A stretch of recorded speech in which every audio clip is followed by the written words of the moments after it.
সীতা হিন্দু মহাকাব্য রামায়ণের প্রধান নারী চরিত্র, যাকে জনকপুরের রাজা জনক ভূমিগহ্বরে খুঁজে পান এবং তাকে নিজের মেয়ের স্নেহে লালন পালন করেন। রাজা জনকের মেয়ে হওয়ায় সীতার অপর নাম জানকী। তিনি শ্রীরামের ধর্মপত্নী এবং ধন সম্পদের দেবী মা লক্ষ্মীর অবতার ছিলেন। হিন্দু সমাজে মাতা সীতাকে আদর্শ স্ত্রীর উদাহরণ হিসেবে মনে করা হয়। কেন আদর্শ স্ত্রীর রূপে মনে করা হয়, এই নিয়েই আজকের কাহিনী। আমাদের ভিডিও শেষ পর্যন্ত আপনারা জুড়ে থাকবেন।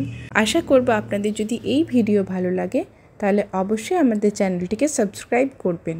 রামায়ণ কেবল অযোধ্যার রাজপুত্র নিয়ে নয়, বরং একজন আদর্শ রাজা, আদর্শ পুত্র, আদর্শ কন্যা, আদর্শ ভাইকে নিয়ে গঠিত।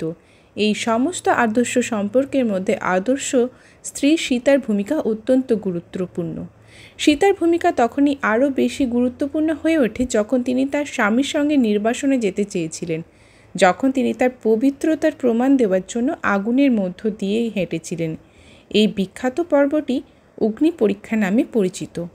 তবে এখনও পর্যন্ত অনেকেরই মনে প্রশ্ন জাগে, সীতা ছিলেন পৃথিবীর সবচেয়ে ধার্মিক মহিলা। এই কথা জানার পরেও কেন ভগবান রাম সীতাকে অগ্নি পরীক্ষা দিতে বলেছিলেন?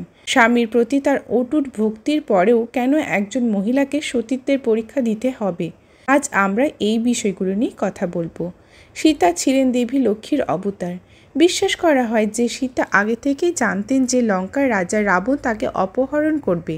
তিনি আরও জানতেন যে তার স্বামী ভগবান রাম এবং তার ভাই লক্ষ্মণ সময়মতো পৌঁছাতে এবং তাকে বাঁচাতে সক্ষম হবে না। তাই সীতা নিজেকে রক্ষা করার জন্য বনবাসের আগেই অগ্নিদেবের কাছে প্রার্থনা করেছিলেন। অগ্নিশ্বর তার ভক্তিতে অনুপ্রাণিত হয়ে মায়া সীতা নির্মাণ করেন।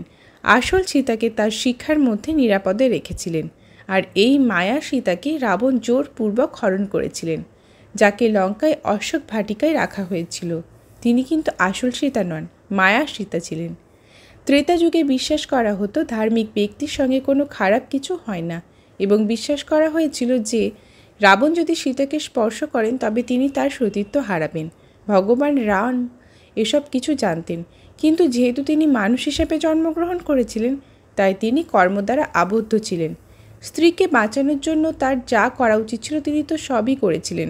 সর্বোপরি লড়াইটি ছিল ধার্মিকতার জন্য, অহংকারকে হত্যা করার জন্য এবং বিশ্বে বৃহত্তর ধর্ম প্রতিষ্ঠার লক্ষ্যে। ভগবান রাম লঙ্কার রাজা রাবণের সঙ্গে যুদ্ধ করে রাবণকে পরাজিত করেন এবং তার স্ত্রী সীতাকে রক্ষা করেন, যা প্রকৃতপক্ষে সীতার রূপের এক মায়া ছিল। কিন্তু যখন প্রজাদের মধ্যে সীতার সতীত্ব নিয়ে প্রশ্ন ওঠে তখন রাম সীতাকে অগ্নি পরীক্ষার মাধ্যমে নিজের পবিত্রতার প্রমাণ করতে বলেছিলেন। ভগবান রাম এবং দেবী সীতা দুজনের সত্য জানতেন। লঙ্কা থেকে ফিরে রামচন্দ্র যে সীতাকে অগ্নি পরীক্ষার নির্দেশ দেন তিনি ছিলেন অগ্নির দ্বারা সৃষ্ট মায়া সীতা, ফলে অগ্নিতে তার কোনো ক্ষতি হতে পারেনি। তাই অগ্নি পরীক্ষার সময় মায়া সীতা অগ্নিতেই মিশে যান এবং আসল সীতাকে ফেরত পাঠানো হয়। সীতার অগ্নি পরীক্ষার স্থান হলো বারবকুণ্ড। বারবকুণ্ডের সবচেয়ে আকর্ষণীয় স্থান হচ্ছে অগ্নিকুণ্ড মন্দির। জলের উপর আগুন জ্বলছে, যা দেখতে খুব আকর্ষণীয়। অনেক গল্প প্রচলিত আছে এই মন্দির নিয়ে। সীতা পাতাল প্রবেশ নিয়েও একটি কাহিনী আছে। শ্রীরাম বনবাসে জীবন কাটিয়ে নিজ রাজ্যে অযোধ্যায় ফিরে রাজসিংহাসনে বসেন। শ্রী রামচন্দ্র রাজা হওয়ার পর কিছুকাল খুব ভালোভাবেই রাজ্য পরিচালনা করছিলেন, আর কিছুদিন পর অযোধ্যার নাগরিকগণ মাতা সীতার নামে নিন্দা করতে শুরু করেন। দিন দিন সেই লোকনিন্দা বাড়তেই থাকে। তখন রাজগুরুর আদেশে শ্রীরাম লক্ষ্মণকে আদেশ দেন সীতাকে বনে রাখা আসার জন্য। সেই সময় সীতা গর্ভবতী ছিলেন। মহর্ষি বাল্মীকি তপবনে সীতা আশ্রয় নেয় এবং সেখানে লব ও কুশ নামে যমজ দুই পুত্র সন্তানের জন্ম দেন। লব কুশ বড় হলে তাদের পরিচয় জানতে পারে এবং পিতা মাতাকে এক করার জন্য অযোধ্যায় যান। সেখানে গিয়ে তারা সেখানকার মানুষদের মনের ভুল ধারণা দূর করার জন্য রাম সীতার কাহিনী শোনাতে চান, কিন্তু কুচক্রী মানুষগণ তাদের গল্প শুনতে চান না এবং তাদেরকে অযোধ্যা থেকে তাড়ানোর ব্যবস্থা করেন।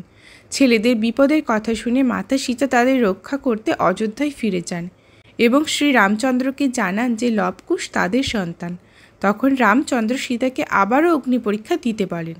রামের মুখে এমন কথা শুনে সীতা মর্মাহত হয়ে মাটির বুকে আশ্রয় প্রার্থনা করেন। তখন ভূগর্ভের দেবী ভূদেবী উত্থিত হয়ে মাতা সীতাকে নিয়ে পাতালে প্রবেশ করেন। এই ছিল আজকের কাহিনী। সীতার অগ্নি পরীক্ষা ও পাতাল প্রবেশ। আশা করি আপনাদের ভিডিওটি ভালো লাগলে আমাদের চ্যানেলটিকে সাবস্ক্রাইব করবেন এবং কমেন্টে জানাবেন।